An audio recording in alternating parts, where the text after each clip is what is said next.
There was a piece of paper in my jacket pocket. I had felt it while at the funeral home, but I hadn't looked at it because I was standing next to Miguel's coffin. I was crying.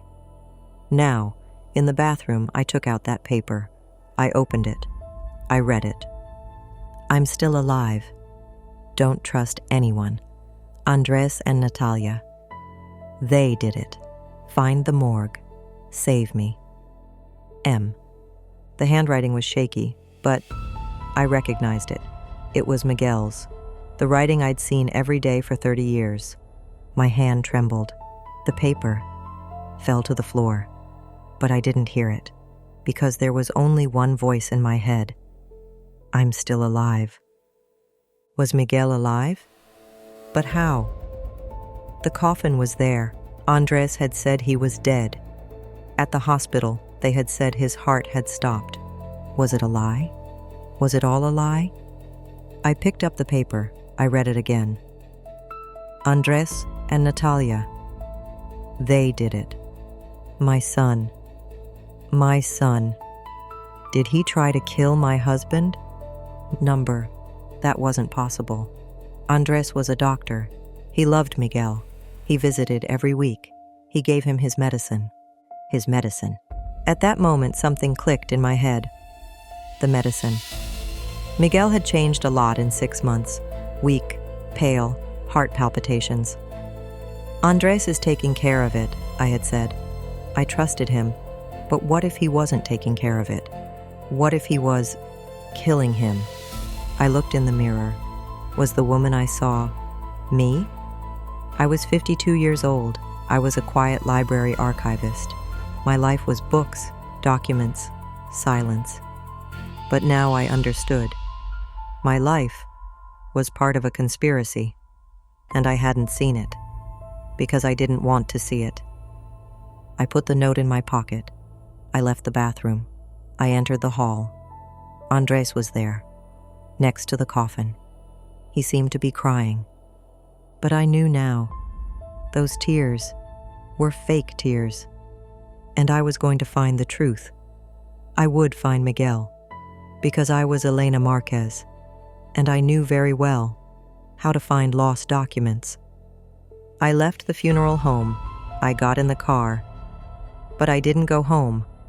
I couldn't, because that house, without Miguel, was just walls. I walked. Without realizing it, I walked to the library, the place I had gone to every day for 30 years, my refuge, my world. The door was closed. It was night, but I had my key. I went in. I didn't turn on the lights. I walked in the dark. I went to the archives. I sat down at my desk. I was surrounded by old documents, the smell of paper, the smell of ink, the smell of time. And I remembered. I remembered Miguel. I remembered our story. Miguel's note, handwritten. It was shaky, but familiar. With the certainty that comes from 30 years of marriage, I knew this was Miguel's handwriting. But something caught my attention. The note was written on a small piece of paper, the corner of a medical form. There was a barcode at the top, and a date. 4 days ago. 4 days ago, the day after Miguel died. If Miguel was dead, how could this note have been written 4 days ago? I took the note out of my pocket. I looked at it more closely. I examined the ink. I examined the paper. Because I'm an archivist, examining documents is my job. The ink was fresh. It hadn't dried completely. The paper was fresh too. It had been torn recently. The edges were sharp. This note had been written today or yesterday. Definitely not 4 days ago. So Miguel was alive. Yesterday, the corpse lying in the coffin wasn't Miguel. At that moment, something clicked in my mind. My library skills kicked in, finding the contradictions, spotting the inconsistencies, and I remembered. All the inconsistencies from the last 6 months. It was 6 months ago, February, Miguel had collapsed in the garden. We had gone to the hospital. Andres had diagnosed a heart problem. That day, at the hospital, something had caught my attention, but I hadn't thought much of it at the time. Andres, holding Miguel's file, had hurriedly hidden something, a piece of paper. He had quickly put it in his coat pocket. "Andres, what's that?" I had asked.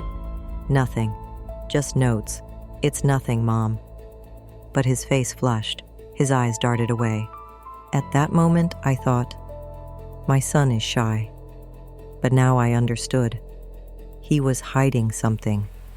Andres had given Miguel medicine, digital, heart medicine. The first week, I gave Miguel the medicine. 1 tablet every morning, 1 tablet every evening. One morning, when I picked up the tablet, it had a strange smell, bitter, chemical, but digital, shouldn't smell. I had talked to the pharmacist before.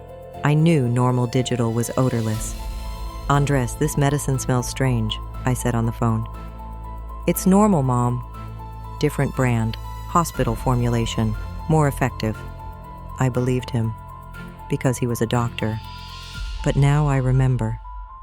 That week, Miguel's condition had worsened. He wasn't eating, he was vomiting. His hands were shaking. "The medicine is working," Andres said. "Normal." It wasn't normal. It was the effect of poison. After Miguel died, Andres brought me the documents. The death certificate. It said heart failure, date and time, October 22nd, 2:30 p.m. But that day, at 3 p.m., I was at the hospital. Andres told me, "Dad is still in intensive care. Stable but critical." So if Miguel died at 2:30 p.m., how could Andres tell me he was stable at 3 p.m.? Because at that time, Miguel wasn't dead. Andres was lying. Today at the funeral home, I noticed something. The pallbearers didn't seem to struggle much. In fact, they found it lighter than normal. Someone whispered, "It's strange. It feels like it's empty inside." Miguel weighed 68 kilos. He was a thin man. The coffin was also a light coffin. It should have weighed a total of 80 kilos, a normal weight for 4 people. But if it was lighter, that meant Miguel wasn't in the coffin. Either there was no one there, or there was something much lighter. I remembered one more detail, 2 days ago, the day after Miguel died midnight, 2 a.m. The phone rang. It was Andres. "Mom, are you asleep?" I was asleep. "What's wrong?" "Nothing. I just wondered. Are you okay?" "I'm fine, Andres." "Why aren't you asleep?" "I can't sleep. I'm thinking about Dad. I'm very sad." His voice was trembling. But was that trembling from sadness or fear? "You go to sleep too, dear. Tomorrow will be a long day." "Okay, Mom. Good night." He hung up. That night, I thought, my son is very sensitive. But now I understood. That phone call was a control call. He was checking. Did Mom notice? Now I'm sitting in the library. I'm writing all these details down on my desk. Because I'm an archivist. I collect evidence. I see patterns. And the pattern is clear. Andres lied many times, systematically. Miguel's medication, the hospital records, the inconsistencies in timing, the weight of the coffin, the phone call at midnight. They're all pieces, and the pieces form a picture. Andres tried to kill his father, but he didn't succeed because Miguel was strong, and Miguel left me a note. "I'm still alive. Find the morgue." I return to my desk. I reread the notes in my hand. I read Miguel's note. Andres and Natalia, they did it. And now I look back on those 6 months. Those 6 months, Miguel was sick. What had I done? Every day, every night. I looked after Miguel. I gave him his medication. I cooked his meals. I sat with him. I held his hand. But at the same time, I trusted the person who poisoned him. I allowed it. I took him into my home. I remember those days now, one by one, painfully. After Miguel collapsed in the garden, Andres started coming every week, Saturday mornings, 10 a.m. "Mom, I'm going to check on Dad. Make some coffee, we're coming." He would come, with Natalia. The two of them would examine Miguel together, blood pressure, pulse, listening to his heart. "Everything's fine, Mom. The medicine is working," Andres would say. I would make coffee in the kitchen. I would cut cake. I would take care, because my son was coming for his father. But now I remember. After those visits, Miguel always got worse, more lethargic, more pale. It's the medication, I thought. His body is adjusting. No. His body was being poisoned. By March, Miguel could no longer walk. Every step was torture. Shortness of breath. Dizziness. "Andres, your father is very ill," I said on the phone. "He needs to go to the hospital." "No, Mom. The hospital is unnecessary. I'll take care of it. I'll just increase the medication dose." He did. From 2 tablets a day to 3 tablets a day. Miguel lost 8 pounds that month. He couldn't eat. Everything made him vomit. I made him soup every day. I tried to feed him. "Honey, eat. You need to be strong." But he had no strength left because there was poison inside him. And I was giving him that poison every day with my own hands as medicine. In April, Miguel could no longer get out of bed. Every day he lay in bed. He stared at the ceiling. He didn't talk. "Miguel, talk to me," I would say. "Please." He would turn to me. His eyes were empty. "Elena, I'm dying. I can feel it. Every day, I die a little more." "No, don't talk like that. You're going to get better." "I won't get better because these drugs, they're bad for me. It's like something is burning inside me." "Let's tell Andres." I told him. He doesn't listen. He says it's normal, but I know it's not normal. That night I cried, alone, in the bathroom, because Miguel was right. Something was wrong. But who could I tell? Andres was a doctor. The hospital was his place. He knew. Or maybe he didn't know. Or maybe he didn't want to know. In May, Miguel's hair started falling out. His hands trembled constantly. His eyes became blind. He couldn't see well. "Andres, are these side effects?" I asked. "Yes, Mom. Side effects of the digital. Normal. It'll pass." It didn't pass. It got worse. That month, I took time off work. "My husband is sick. I need to take care of him," I told my boss. I stayed home, every day, by Miguel's side. I held his hand. I read to him. I sang songs. We looked at old photos. "Elena, you're like an angel," he said one day. "You do everything for me." "Of course I do. You're my husband. I love you. I love you too, but I'm not afraid. If I'm going to die, I want to die with you." I cried. "You won't die. I won't let you." But I was letting him, without realizing it, with every medicine, with every pill. By June, Miguel couldn't speak anymore. He just stared. His eyes were tired, very tired. Andres came that month. "Mom, Dad has gotten so weak. Maybe we should put him in the hospital." "Yes, please. I can't take it anymore. It gets worse every day." "Okay, I'll arrange it.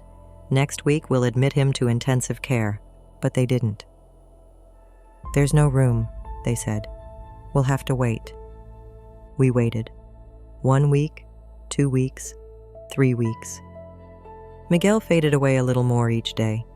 By October, Miguel was almost in a vegetative state. He didn't open his eyes. He didn't move. He just breathed. Barely. Andres, enough is enough. Take him to the hospital, I said. Okay, Mom. This week, I promise. And he did. The ambulance came. They put Miguel on a stretcher. They took him away. That day, I saw Miguel for the last time. He opened his eyes. He looked at me. He tried to say something. But no sound came out. Miguel, I love you, I said. We'll come home. Together. I promise. Tears streamed from his eyes. He knew. He knew we wouldn't be coming back. Now, I'm sitting in the library. I remember those 6 months. And my heart is burning. Because I looked after Miguel. Every day. Every night. I made sacrifices. I quit my job. I dedicated my life to him. But at the same time, I helped kill him. Without realizing it. Because I trusted Andres. Those drugs, those poisons, I gave them with my own hands. Miguel called me an angel, but I wasn't an angel. I was blind. I was deaf. I was stupid. And now Miguel is somewhere, dead, alive, I don't know, but I know I have to save him, because this time, my eyes are open. This time, I'll see through Andres's lies, and I'll find Miguel. I got up from the table. I walked through the archives, between the shelves, old books, old documents. Everything was cataloged, organized, safe, if only life were like that. Organized, safe, predictable. One book caught my attention. Toxicology, Poisons and Their Effects. I had cataloged it 2 years ago. It was a reference book for medical students. I took it from the shelf. I opened it. I flipped through the pages. The section on digital poisoning. I read it.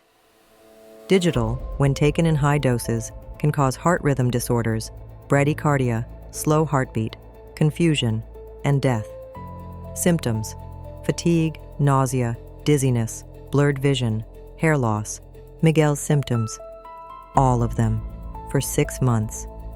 I closed the book, put it back on the shelf, because now I knew. Andres had used his medical knowledge to kill his father. But was he alone? Or did he have help? Natalia, the bride, the pharmacist. It was 3 years ago. Andres had brought her home. Mom, Dad, I want to introduce you to someone. Natalia, tall, thin, black hair, sharp eyes. Her smile was cold. Hello, I'm Natalia, Andres's fiancée. We hugged, but her hug was distant, as if out of obligation. We had dinner that evening. Natalia talked. She talked a lot. About her own pharmacy, her successes, her plans, always about herself. What do you do, Elena? She asked. I'm a library archivist. Interesting, but a bit boring, isn't it? Old documents every day. I think it's nice. History is important. Yes. But I look to the future. The past should stay in the past. Miguel interrupted. Natalia, how long have you been a pharmacist? 4 years. I have my own pharmacy. It's going well, but I have bigger plans. I want a franchise, a chain of pharmacies. Big plans. Good luck. Thanks. Andres is going to be my partner. The two of us are going to do great things together.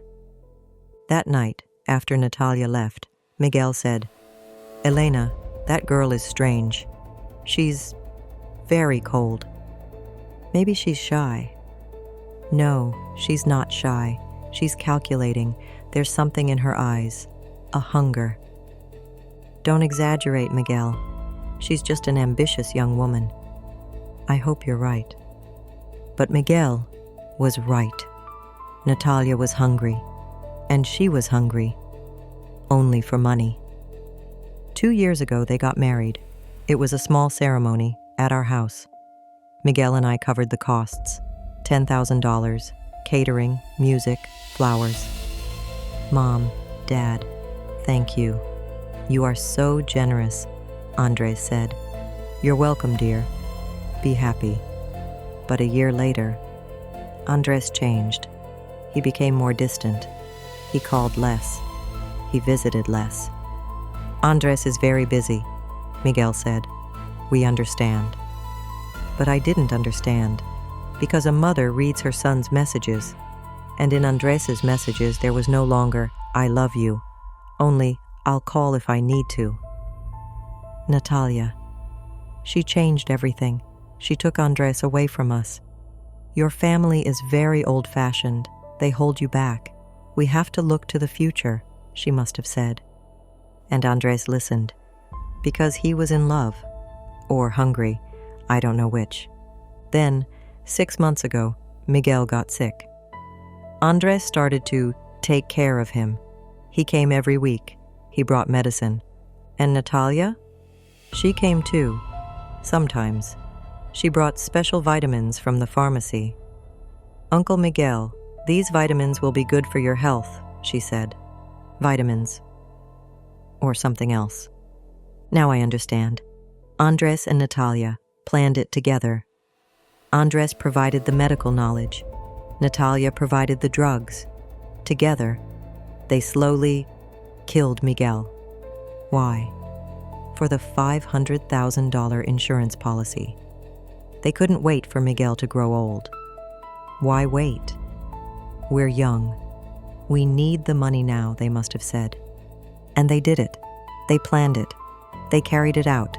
But they made a mistake. They didn't quite kill Miguel, because Miguel was strong. He had been a firefighter for 30 years. He had survived fires. He had danced with death. And this time, he survived too. At the last moment, he left me a note. And now, I was going to save him. I left the library. It was midnight. The streets were quiet. But I wasn't quiet. Inside, I was screaming, because I had loved Miguel for 30 years. I thought we were raising a son, but we were raising a snake in our home, at our table, in our nest.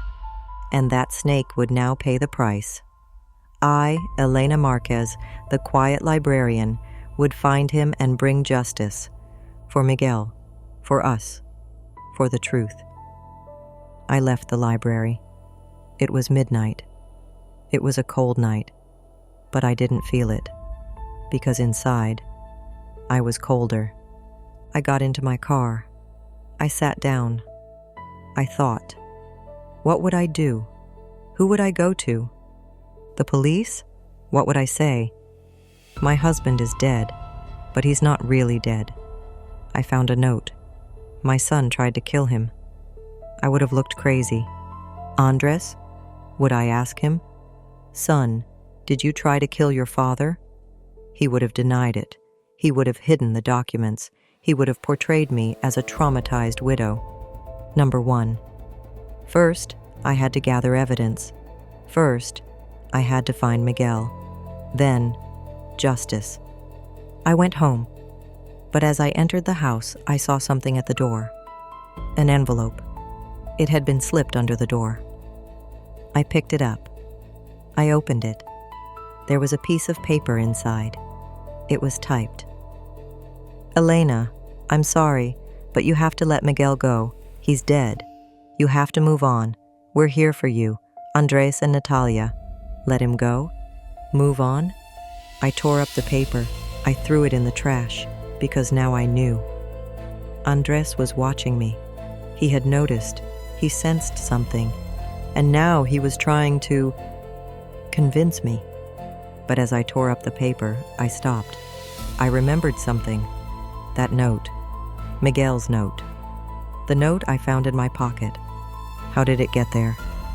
I was standing next to Miguel's coffin at the funeral home. I was crying. Then I went to the bathroom. When I reached into my jacket, I felt the note. But who had put it there? Miguel? Impossible. I thought he was dead. Or someone else? I opened my bag. The note was still there. I had kept it in a plastic bag. I took it out. I looked at it carefully. The paper was the corner of a medical form, but it wasn't just paper. The note had been folded and placed in my pocket, and it had fold lines. It had been folded, professionally, carefully. Who had done this? The next morning, the phone rang. An unknown number. Hello? Good morning, Ms. Elena. This is Marcos, calling from Vida Insurance. I'd like to talk about Miguel Marquez's insurance policy. My heart sank. Insurance. $500,000. Andres' real target. Yes, I'm listening. First of all, our condolences. We heard about your husband's passing. We are very sorry. Thank you. We need some documents for the policy payments. The death certificate, ID, marriage certificate. Your son, Mr. Andres, contacted us. He said he gathered the documents. If you approve, we will start the payment process. The payment process? Yes, $500,000. In the policy, your spouse named you as the beneficiary, so the money will be paid to you. But your son said he could act as your legal representative. Is there a power of attorney? Power of attorney. I never signed anything like that. No, there is no power of attorney. Silence. Then, I see. Then Mr. Andres gave you incorrect information. The payment will only be made to you. Okay, but I'm not ready yet. I need some time. Of course, I understand. But please hurry. There are policy deadlines. If you don't apply within 3 months, the process becomes complicated. I understand. Thank you. I hung up the phone. I sat down. I thought. Andres had already taken action. He had spoken to the insurance company. He had gathered the documents. And he had said, there is a power of attorney on my behalf. A lie. A complete lie. Andres was doing everything to get that money. He was even lying through his mother. At that moment, the phone rang again. It was Andres. Mom, did the insurance company call? Yes, they called. Good. I gathered the documents. You just sign. I'll take care of it. Andres, why did you contact the insurance company without talking to me first? Mom, to make things easier for you. You're traumatized. I wanted to help you. But I didn't give you power of attorney. Silence. Then, Mom, it's just procedure. The insurance company is complicated. I'm a doctor. I know how it works. No, Andres. You don't know. Or you know. But you're deceiving me. Mom, what are you saying? I'm helping you. Helping? Or do you want money? He got angry. Mom, this is ridiculous. I'm your son. Your father died. We're sad. And you're accusing me? I'm not accusing you of anything, Andres. I'm just saying that insurance money is mine. Miguel left it to me. Stay out of it. Mom, you're not thinking rationally right now. You've been through trauma. Maybe you should see a psychologist. Psychologist. He was trying to make me look crazy. I am thinking rationally, Andres, and I don't want to talk to you anymore. I hung up. My hands were shaking, because now it was clear. Andres was going to get that money, no matter what, and he saw me as an obstacle. That evening, the doorbell rang. It was Natalia. Hi, Elena. Can I come in? I didn't want her to, but I opened the door. Come in." She came in. She sat down in the living room. I sat down too. We looked at each other silently. "Elena, Andres is very upset.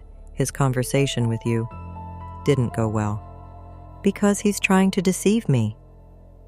Natalia smiled, a cold smile. "Deceive you?" "Elena, Andres is trying to help you, but you've become paranoid." "Paranoid?" "Yes. Miguel is dead. That's very painful. But you can't accept the truth. And now you're blaming Andres." "I'm not blaming Andres. I'm just looking for the truth. The truth is that Miguel is dead. From heart failure, natural causes. And you have to accept that." "Natural?" I laughed. A bitter laugh. "After being poisoned for 6 months?" Natalia's face changed. Her smile faded. Her eyes grew cold. "Elena, what are you saying?" "I'm saying Miguel was poisoned with digital drugs, with drugs Andres gave him." "That's a very serious accusation. Do you have proof?" "I will soon." Natalia stood up. She walked towards me. She leaned in, very close to my face. She whispered, "Elena, listen to me. You're an old woman, a widow whose husband died. No one takes you seriously. But if you keep saying these nonsense things, you'll cause problems. Andres' career, my reputation, everything will suffer." "Fine. Let them suffer." "No, Elena, they won't suffer because you'll shut up." "What if I don't?" Natalia straightened up. She looked at me. "Then you'll regret it, because we'll make you look sick. Trauma, depression, delusions. We'll have you committed to a mental hospital, and you'll never see Miguel's money." My blood ran cold. You can't do that." "We can. Andres is a doctor. He has friends. Reports will be written. A court order will be issued, and you'll be locked up in a room." She turned. She walked to the door, but she looked back. "Elena, be smart. Miguel is dead. There's money left behind. You're old too. Take that money, live comfortably, and leave us alone." She left. She closed the door. I stayed. I sat down. I was shaking, because Natalia was serious. She had threatened me, clearly. And I was scared now, because they had power. Andres was a doctor. He knew people at the hospital. Natalia was a pharmacist. She knew about drugs. They could really make me look sick. They could prepare reports, and I would be helpless. That night I couldn't sleep. I just thought, maybe Natalia was right. Maybe I was just an old widow. Maybe I was paranoid. Maybe Miguel really was dead. Maybe that note was just a hallucination. Maybe I was going crazy. 2 days later, Andres called. His voice was calm, very calm, artificially calm. "Mom, I need to tell you something." "I'm listening." "The funeral was canceled." "What? Why?" "Because I had the coffin opened. The police wanted it, because of your complaint." My heart sank. I hadn't complained to the police. I didn't complain. You didn't? Then who did? Anyway, it doesn't matter. The coffin was opened. There was someone inside. But it wasn't Dad. My heart raced. "What do you mean?" "A DNA test was done. The body isn't Dad's. It's someone else's. Unidentified." "Then, where is Dad?" "I don't know, Mom. I'm in shock too. I checked the hospital records. Dad was taken from intensive care to the morgue. But after the morgue, there are no records. It's as if he disappeared. Disappeared. Miguel had disappeared." Andres, you didn't take Dad to the morgue? No, Mom. I only signed the death certificate. After that, the hospital staff took care of it. Lies. Everything is a lie. So what happens now? I don't know. The police have launched an investigation. They're trying to identify the body, and they're looking for your father. Why are you so calm, Andres? Your father is missing. Why aren't you in shock? Silence. A long silence. Then, Mom, I'm a doctor. I've learned to stay calm in shock situations. Or maybe, you already know. You know where Dad is. Mom, enough. These paranoias have to stop. Dad is missing. Yes, it's terrible. But I'm not guilty. Stop blaming me. What if you are guilty? I'm not. And if you keep this up, I'm going to distance myself from you, because you're not acting like my mother anymore. You're like someone else. He hung up. I was left there. On the phone. Miguel was missing. Officially. The police were looking for him, but they couldn't find him, because Andres had hidden him somewhere, waiting for him to die, quietly, and I was helpless. Because what would I tell the police? My son hid my father. There was no proof, just a note. Shaky handwriting. At that moment, I looked at the phone. That note. I had taken a photo of it. I zoomed in. I looked at the details. On the paper next to the barcode, something was written in small letters. Morgue basement, pharmacy storage. Morgue basement, pharmacy storage. Natalia. Natalia's pharmacy. Was Miguel there? In the basement of Natalia's pharmacy? I got up. I put on my jacket. I grabbed my bag. Because I knew I had to go. But a voice whispered in my head. Go, prove your insanity. Go, check yourself into a mental hospital. Because there's no one in that basement. It's just your delusion. I stopped. I sat down. I cried. Because I couldn't trust myself anymore. Maybe I really was going crazy. Maybe Miguel was dead. Maybe that note was my imagination. Maybe I was just an old widow who had lost her husband, who had drifted away from her son, who was left alone. 3 days later, an envelope arrived, by courier, an official envelope. I opened it. Inside was a document. Psychiatric evaluation request. I read it. Andres wanted to take me to a psychiatrist on suspicion of post-traumatic stress disorder. The document listed my behaviors: inability to accept the death of her husband, paranoid thoughts, blaming her son, delusions, believing her husband is still alive, social isolation. The signature section was blank. It was waiting for my signature. There was a note underneath, in Andres' handwriting. Mom, please sign this. You might be sick. I want to help you. This treatment will be good for you. Andres. Treatment. Treatment in a mental hospital. I tore up the document. I tore it into pieces. I threw it in the trash. Because I understood now.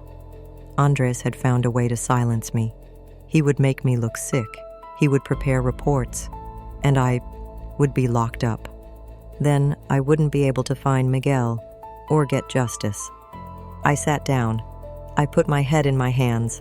I cried because I was helpless. I was powerless. I was alone. Andres was winning every step of the way, every game, and I was losing.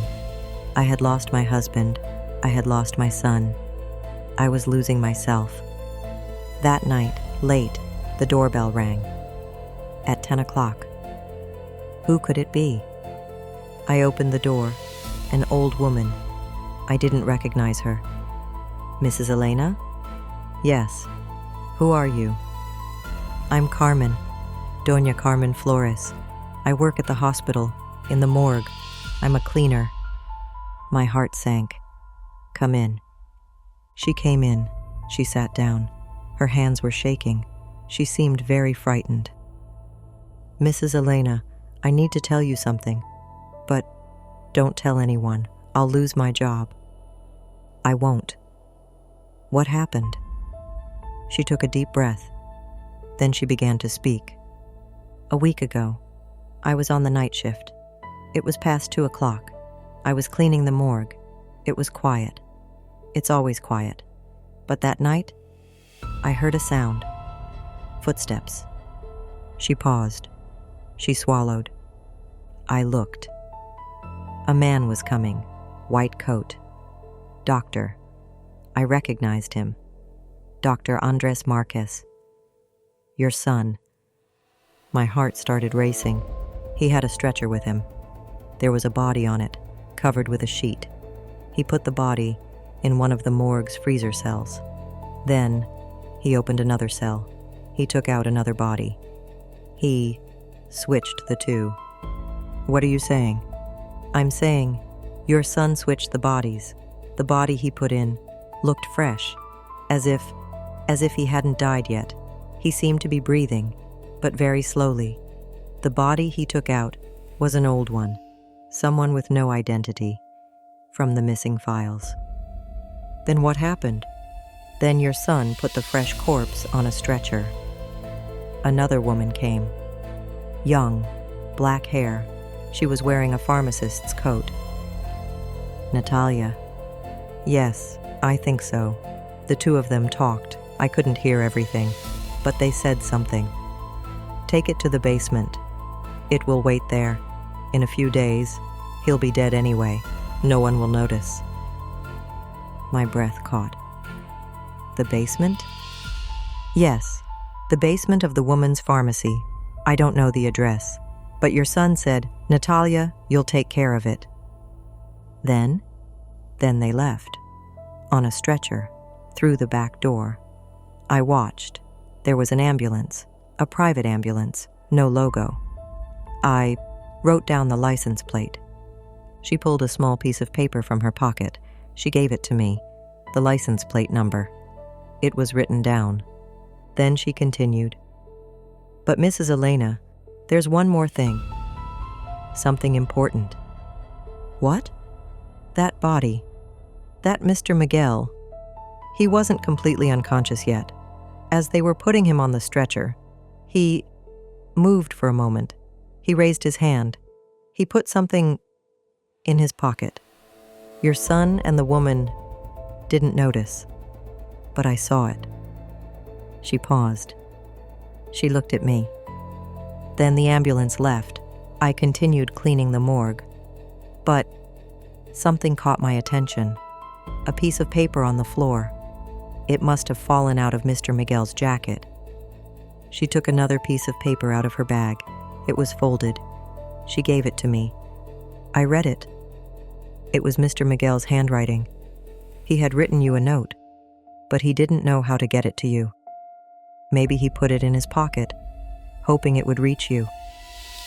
But then an idea came to me. There was a funeral. You were coming. I could go too, because sometimes hospital staff go to funerals of families they know to show respect. I went. I saw you. By the coffin. You were crying. I approached. "My condolences," I said. You thanked me. At that moment, your jacket was open. I could see your pocket. I put the note there. Quickly, no one noticed. My eyes filled with tears. "Was it you? Did you put the note there?" "Yes, because Mr. Miguel wanted to reach you. I helped him." Why are you telling me this?" I asked. Carmen's eyes filled with tears. "Because I'm a mother too. My son died 10 years ago. Car accident. That day, a doctor lied to me. Your son didn't suffer, he said. But I knew. My son had suffered. He had suffered a lot. But the doctor didn't care, because I was just a cleaner. That day, I made a promise to myself. I would never be silent again. When I see a lie, I will speak up. Your husband, Elena, was on that stretcher. He was a fresh corpse, I'm sure of it, because I saw his eyes. They weren't open, but he was alive. I knew it. Go, find him. Save him, because if you don't save him, your son will leave him to die. I hugged Carmen. I cried. Thank you. Thank you. You're an angel. No, I'm just a cleaner. But sometimes, cleaners see the truth, because we are invisible, and those who are invisible see everything. But hurry, Elena, because a week has passed. Mr. Miguel must be a strong man to still be alive. But find him before it's too late. She left. She closed the door. I was left with that paper, with that license plate number. And in that moment, everything became clear. Miguel had tried to reach me with his last strength. He had written a note. He had put it in his pocket with hope, and Carmen had turned that hope into reality. She had delivered the note to me. Now, it was my turn. I sat down in the living room. I took the paper in my hand. I read it. I read it again. Miguel was alive. He had been alive a week ago. He was in the basement of Natalia's pharmacy. What was his situation now? Was he still alive? Or was it too late? No, it wasn't too late. Because Miguel was a strong man. He had been a firefighter for 30 years.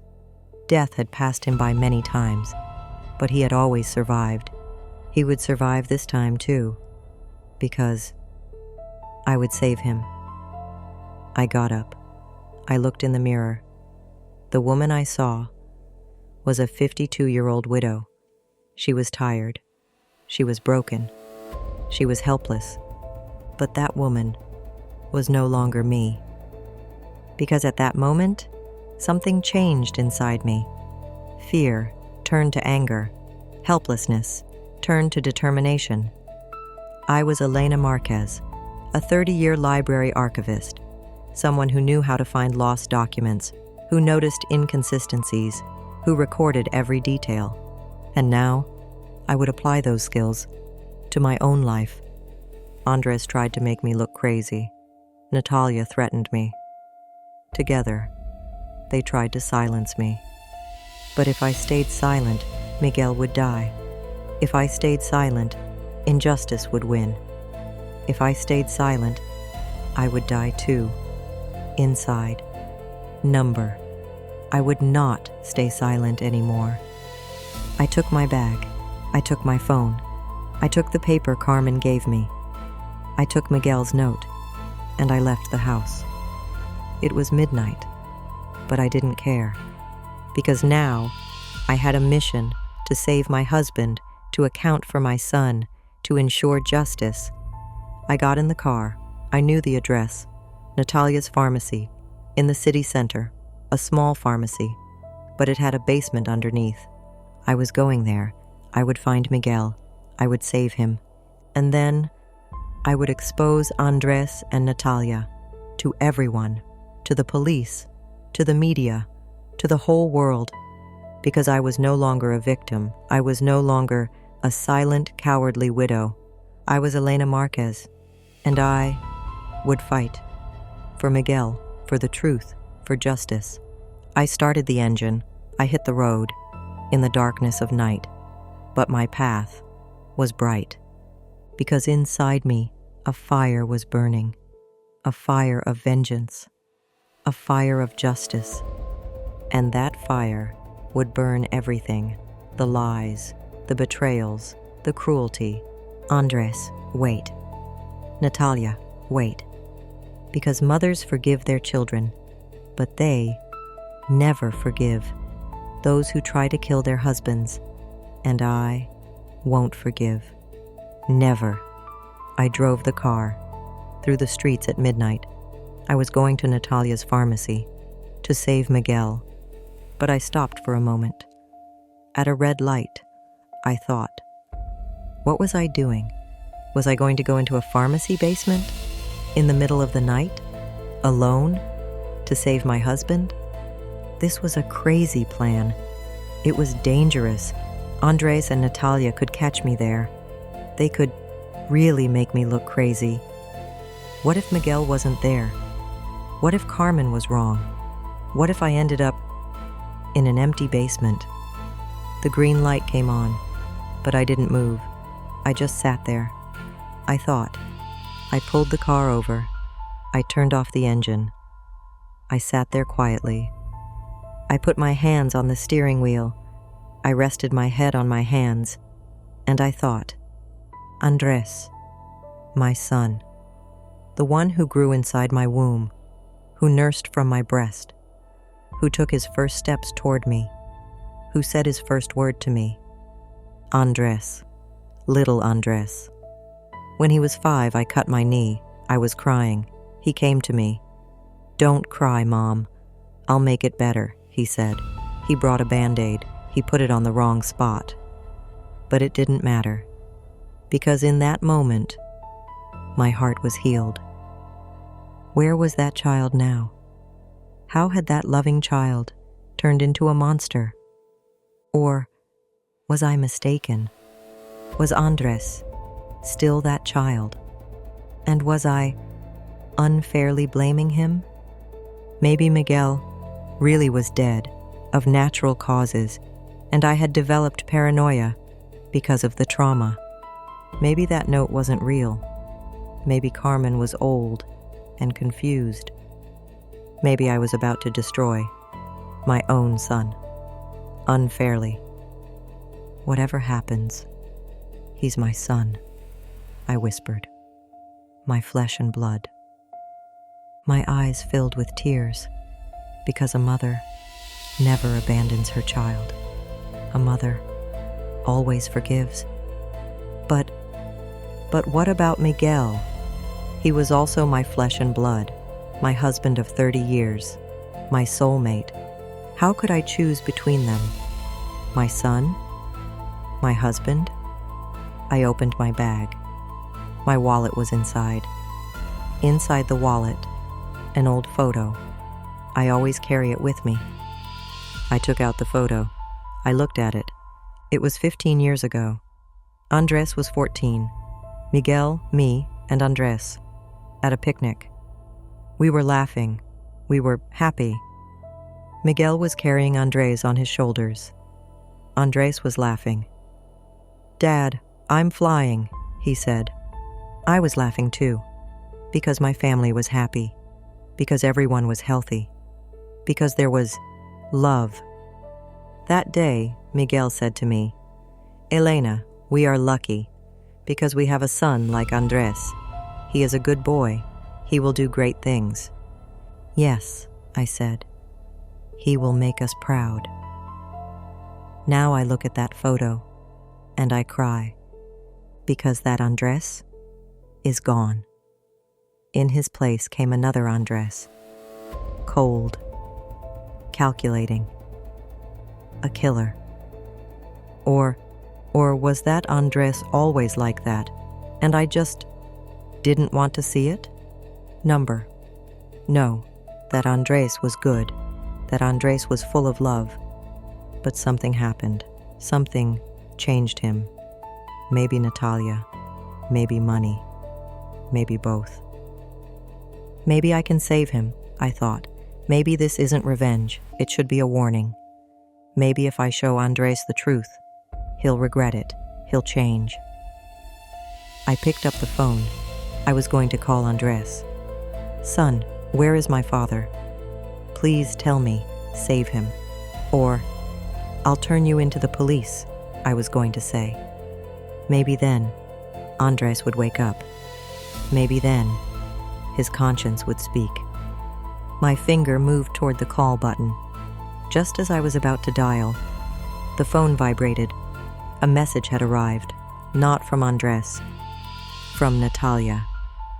Elena, I hope you've come to your senses. Miguel is dead. Accept it and leave us alone, or you'll face the consequences.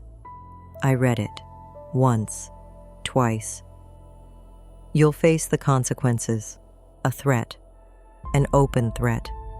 And in that moment, all mercy vanished. All hesitation disappeared. Because I remembered. I remembered Natalia's visit to the house. That cold smile. Those threatening words. We'll have you committed to a mental hospital. Natalia saw me as an enemy. She saw me as an obstacle. And she removed obstacles. Like Miguel. Miguel was an obstacle. For money. For insurance. And now, I was an obstacle too. For Andres' career. For Natalia's reputation. I hung up the phone. I threw it on the floor. Because I was angry.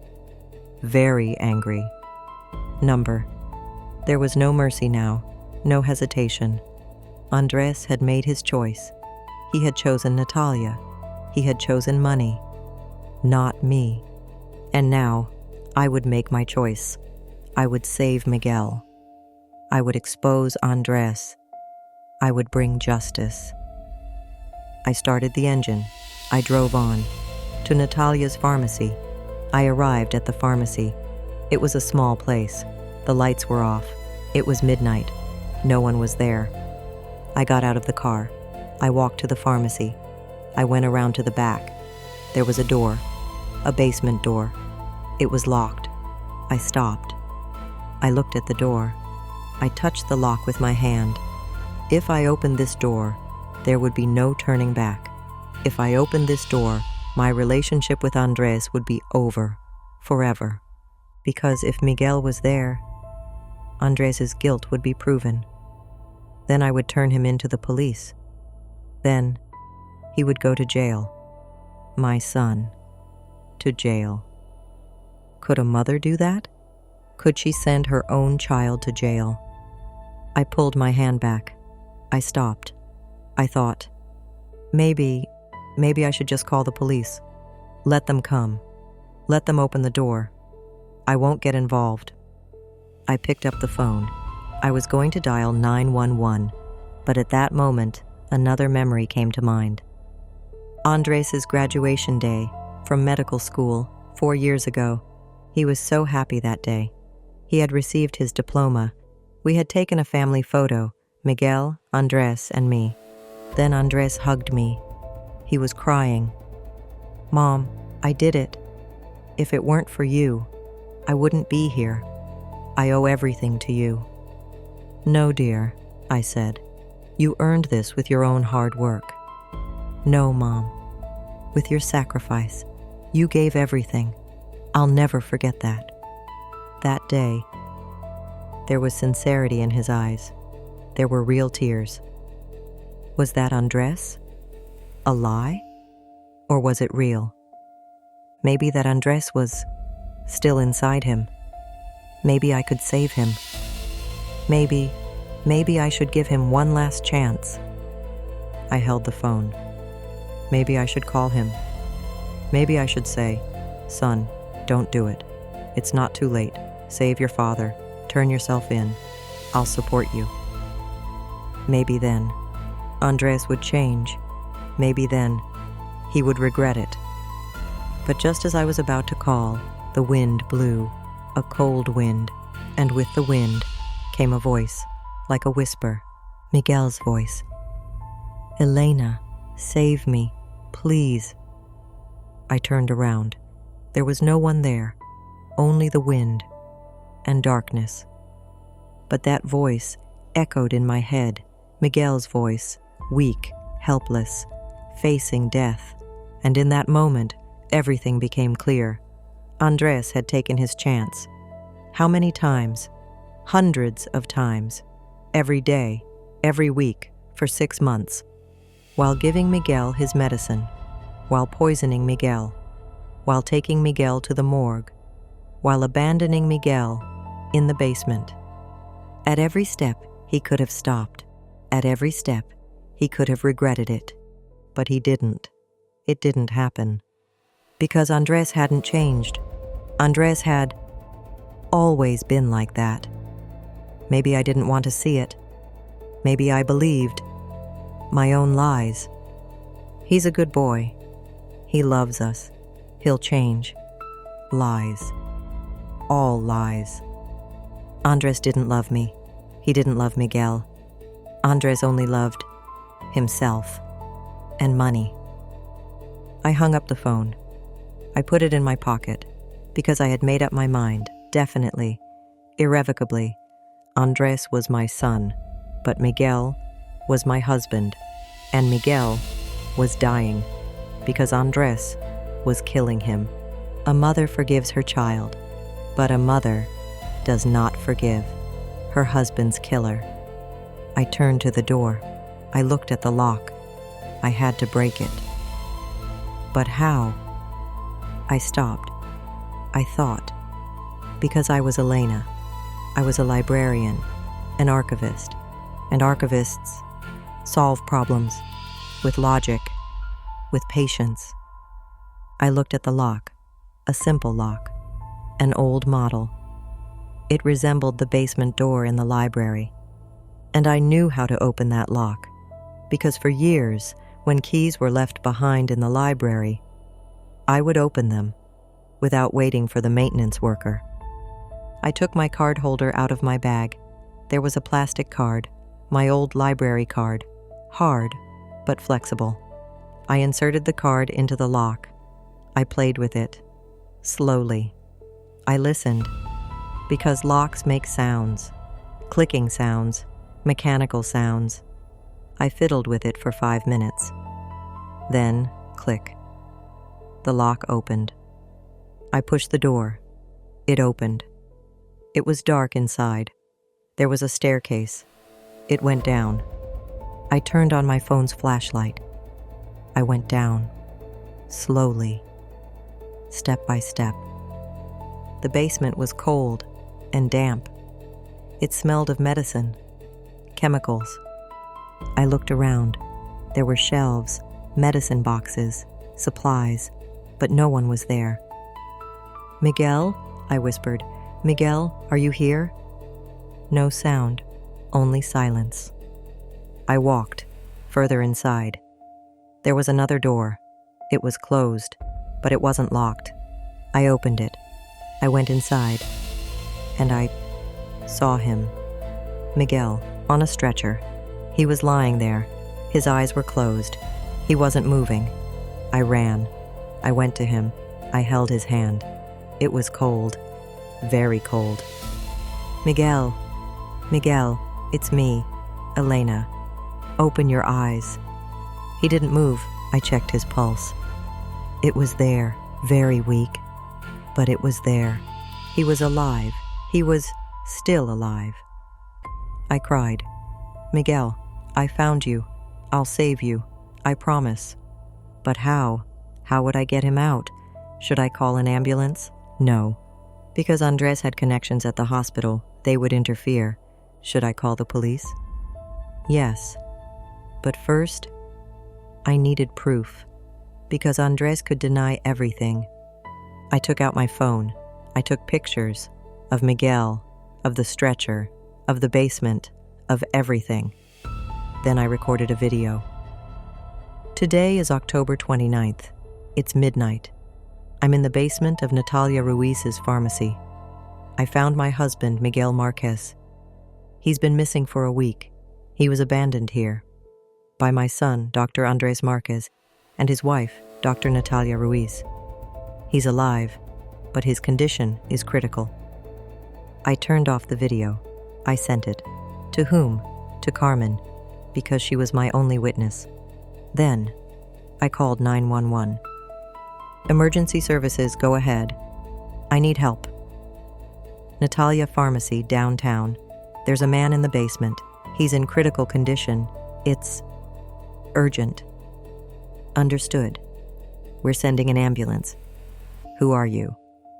"Elena Marquez. I'm that man's wife." "Okay, stay there. Help is on the way."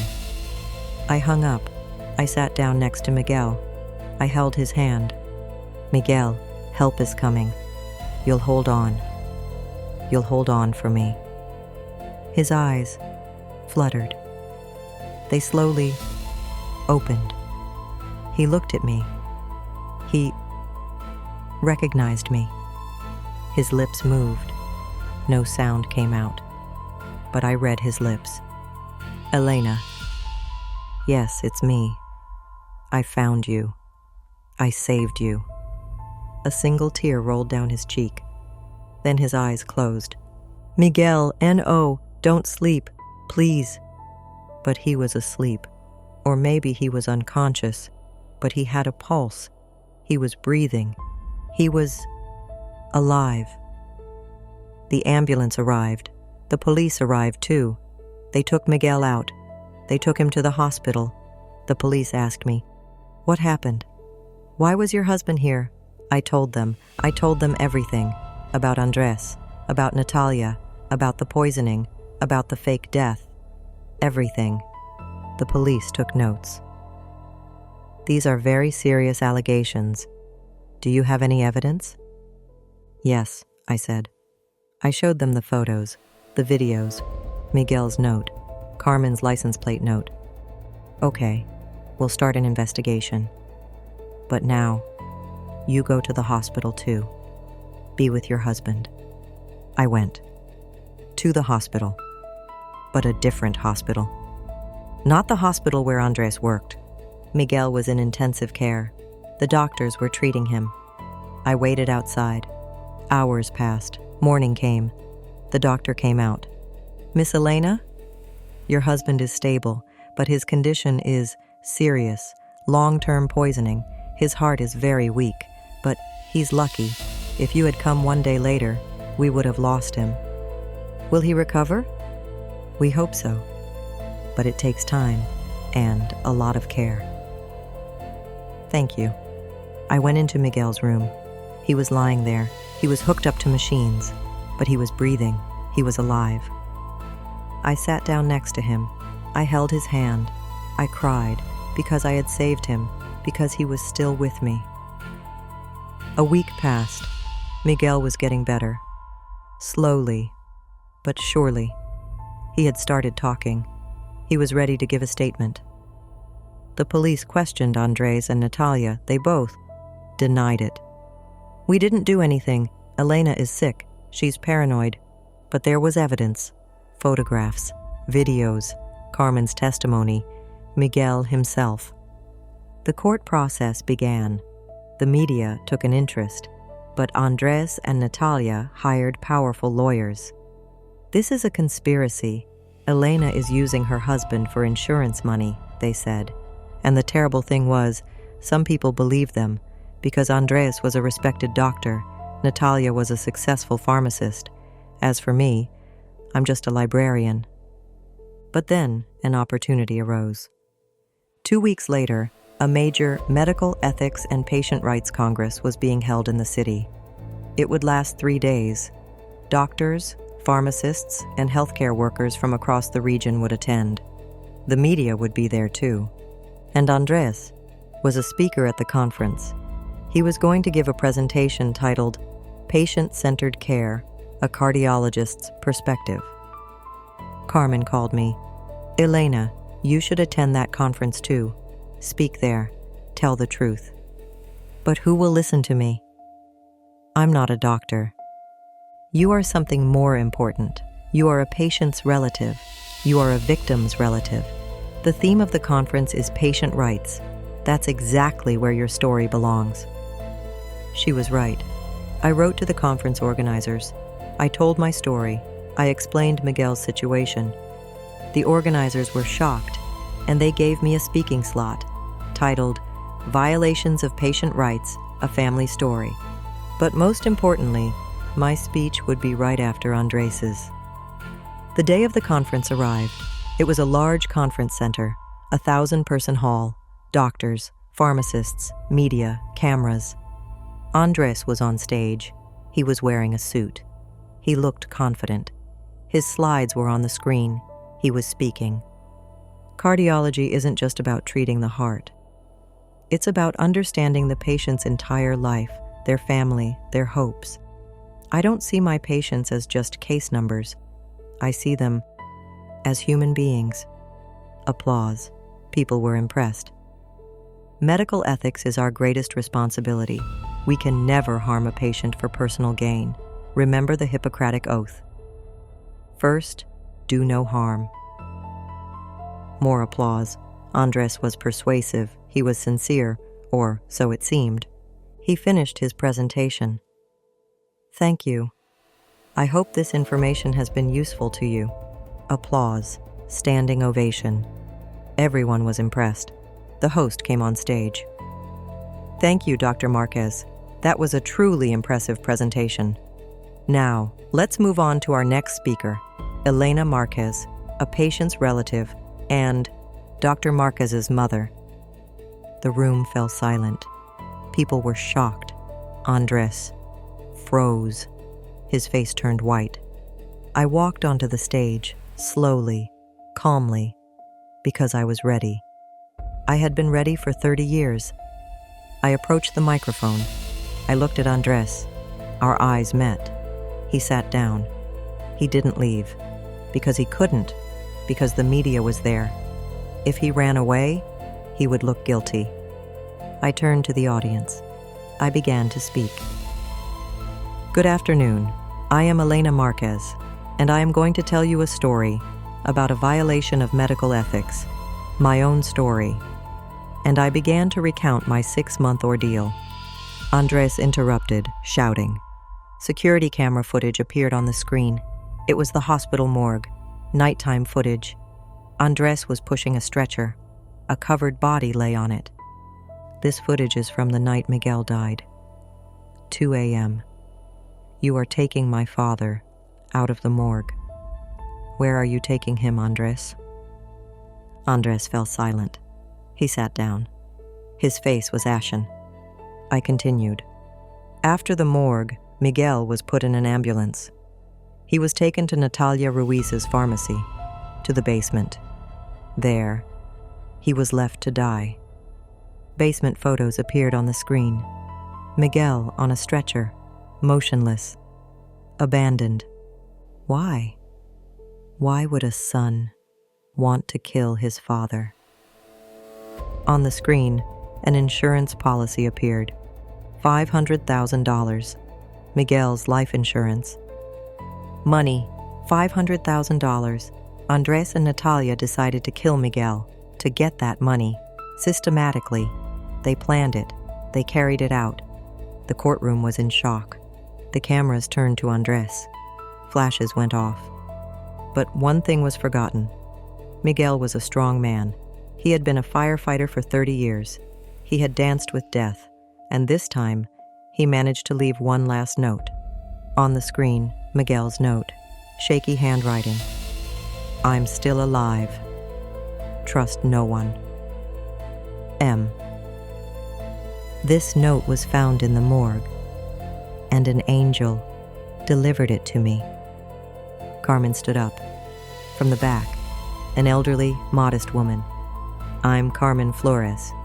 I work in the hospital morgue. I'm a cleaner. That night, I saw everything. I saw what Dr. Marquez did. The room turned to Carmen. Carmen spoke. Her voice trembled, but she was determined. That night, Dr. Marquez switched the bodies. He put Mr. Miguel on a stretcher. With another woman, he took him out the back door. I watched. I wrote down the ambulance's license plate number. On the screen, the license plate number. A photo of the ambulance. And I found Mr. Miguel's note.